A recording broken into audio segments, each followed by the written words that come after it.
Havia duas maneiras para se ir do Rio de Janeiro a Niterói e alcançar todo o litoral norte do estado. Uma era a estrada, que tinha mais de 100 quilômetros. A outra, as barcas, que atravessavam lentamente a Baía de Guanabara. E o pior é que nenhum desses caminhos dava vazão ao trânsito carioca e fluminense. Até que o projeto de uma ponte, a maior de todo o hemisfério sul, saiu um dia do papel. E em janeiro de 1969, o que até então era um sonho, que para muitos parecia impossível, começou finalmente a se transformar em realidade. As limitações impostas eram muitas, tanto pelos aviões que sobrevoariam a ponte, quanto pelos navios que passariam por debaixo dela. Assim, a altura máxima não poderia ultrapassar os 72 metros.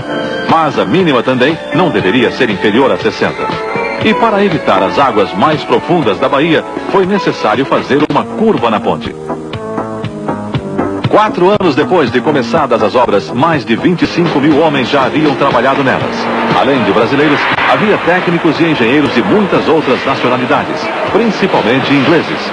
E para a construção do vão central da ponte, que seria o maior do mundo, foi preciso fazer uma linha de montagem especial na Ilha do Caju, onde trabalhariam 6 super guindastes, cada um deles com capacidade para deslocar 35 toneladas.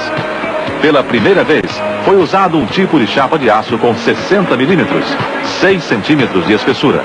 E aos poucos, os 176 metros e as 3.500 toneladas do vão central iam tomando forma.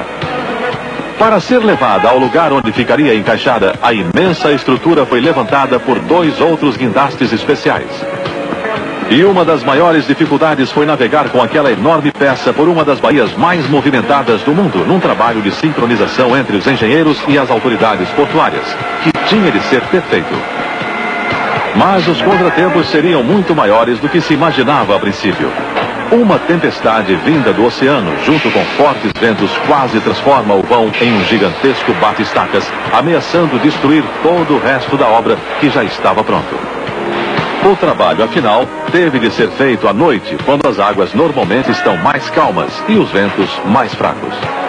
Outra dificuldade: toda a estrutura tinha de ser observada 24 horas por dia, para que fossem feitas as alterações necessárias causadas pelas mudanças de temperatura.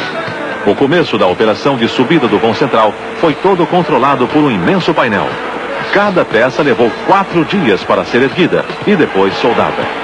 E com os navios passando por debaixo da ponte e os aviões por cima, o vão foi finalmente erguido lentamente do mar. No final de dezembro de 73, as operações terminaram.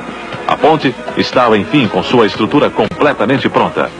O processo de acabamento foi acelerado. E em pouco tempo, as pistas estavam limpas, asfaltadas e as luzes eram colocadas. 4 de março de 1974. A ponte Rio-Niterói, chamada oficialmente de Ponte Presidente Costa e Silva, é inaugurada pelo presidente Gastas Médici e pelo ministro dos Transportes da época, Mário Andreasa. Às 6 da manhã do dia seguinte, os pedágios foram abertos. E nas primeiras 24 horas de funcionamento, 37 mil veículos já haviam ultrapassado aqueles 13 quilômetros feitos de aço, cimento, asfalto e do trabalho incrível de milhares de homens